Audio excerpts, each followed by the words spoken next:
Iya. Assalamualaikum Bu. Waalaikumsalam, silakan duduk. Maaf, dengan saudari siapa? Saudari Ira. Oke, gimana perjalanannya ke sini Kak? Alhamdulillah lancar Bu. Dengan siapa ke sini? Kebetulan bawa motor sendiri. Oke, gimana kabarnya hari ini Kak Ira? Alhamdulillah baik. Alhamdulillah baik. Perkenalkan, nama saya Resti. Terima kasih ya Kak Ira sudah bersedia mengikuti sesi konseling hari ini. Nah, sebelum itu saya ingin menjelaskan bahwa apa yang nanti kita bicarakan akan saya jaga kerahasiaannya. Dan untuk waktu konseling dalam sesi ini kita memiliki waktu sekitar 10 menit.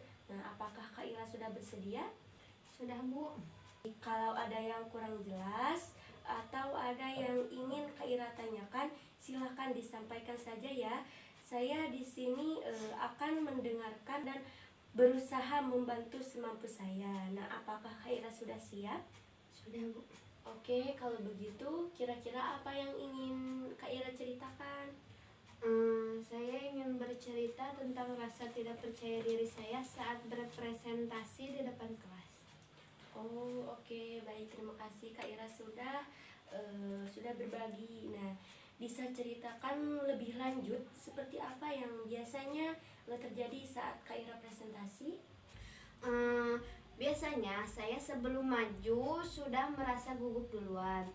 Jantung berdebar, tangan dingin, dan saya jadi takut kalau nanti salah bicara.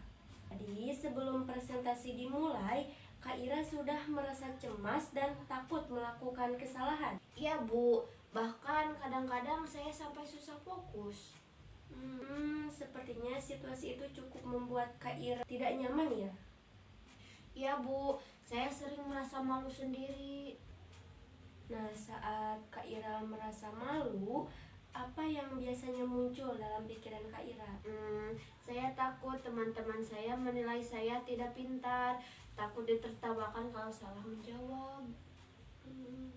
Jadi ada kekhawatiran bahwa teman-teman Kak Ira akan memberikan penilaian negatif terhadap Kak Ira.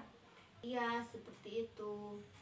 Apakah pernah ada pengalaman tertentu yang membuat Kak Ira merasa seperti itu? Ada. Waktu SMA saya pernah salah menjawab pertanyaan guru dan beberapa teman saya menertawakan saja. Dan sejak saat itu saya jadi tidak percaya diri kalau harus berbicara di depan banyak orang. Oh, pengalaman itu rupanya masih membekas ya sampai sekarang dan membuat Kak Ira lebih berhati-hati ketika harus berbicara di depan kelas. Iya Bu, saya takut kejadian itu terulang lagi. Saya memahami perasaan Kak Ira. Nah, ketika kita pernah mengalami pengalaman yang kurang menyenangkan, wajar jika kita lebih takut menghadapi situasi yang mirip. Benar Bu. Nah, selama perkuliahan ini, apakah ada presentasi yang sebenarnya berjalan cukup baik? Ada sih Bu. Ada beberapa kali presentasi yang lancar. Bahkan dosen bilang penjelasan saya itu bagus. Tapi saya selalu merasa gugup. Oh, kalau begitu, apakah menurut Kak Ira rasa gugup itu selalu membuat presentasi Kak Ira menjadi buruk? Kalau dipikir-pikir tidak juga sih Bu. Oh, jadi meskipun gugup, Kak Ira bisa menyampaikan materi dengan baik pada beberapa kesempatan. Iya Bu. Oke. Sebenarnya Kak Ira itu memiliki kemampuan untuk presentasi. Nah, yang menjadi hambatan itu adalah rasa takut dan pikiran negatif yang muncul sebelum Kak Ira melakukan presentasi. Mungkin benar juga sih Bu. Nah, biasanya orang-orang yang terlihat percaya diri di depan kelas itu bukan berarti mereka tidak merasa gugup. Nah, tetapi banyak dari mereka yang sebelum melakukan presentasi itu banyak berlatih terlebih dahulu. Nah, apakah biasanya Kak Ira melakukan latihan dulu? Kadang-kadang sih Bu. Nah, bagaimana jika mulai sekarang Kak Ira itu mencoba latihan presentasi? Nah, bisa di depan cermin atau mencoba di depan teman satu atau dua orang teman dekat Kak Ira. Sepertinya bisa saya coba. Nah, bagus. Saya senang mendengar Kak Ira ingin mencoba. Itu menunjukkan bahwa Kak Ira memiliki keinginan untuk berkembang. Terima kasih, Bu. Selain latihan, apa yang biasanya membuat Kak Ira sedikit lebih tenang sebelum melakukan presentasi? Kalau saya tarik napas pelan-pelan, biasanya agak lebih tenang, Bu. Baik, jika sebelum melakukan presentasi, Kak Ira bisa melakukan pernapasan beberapa kali dan mengingat bahwa Kak Ira itu sudah mempersiapkan materi dengan baik. Ya, Bu, saya akan coba.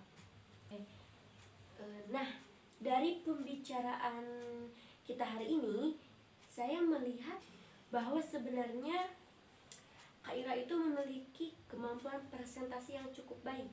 Tapi hanya saja ada pengalaman masa lalu yang membuat Kak Ira meragukan diri sendiri. Iya, Bu, saya baru sadar ternyata selama ini saya lebih fokus pada ketakutan saya dibandingkan kemampuan yang saya punya. Saya senang jika Kak Ira menyadari hal itu.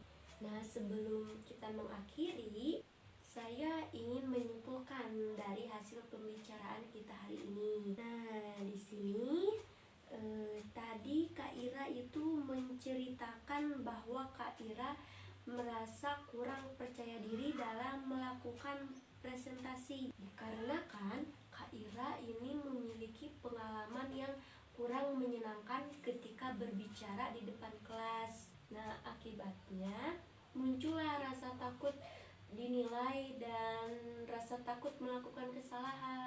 Nah, tapi kita juga menemukan bahwa sebenarnya Kak Ira itu pernah beberapa kali melakukan presentasi dengan baik. Nah, untuk membantu meningkatkan kepercayaan diri Kak Ira akan melakukan latihan di depan cermin ataupun di depan teman dekat Kak Ira. Dan Kak Ira akan melakukan latihan pernapasan sebelum melakukan presentasi. Betul begitu Kak Ira? Iya, betul.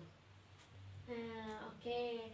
Setelah mengikuti sesi hari ini, bagaimana perasaan Kak Ira sekarang? Saya sedikit lebih lega dan lebih yakin bahwa saya bisa mencoba mengatasi rasa takut itu.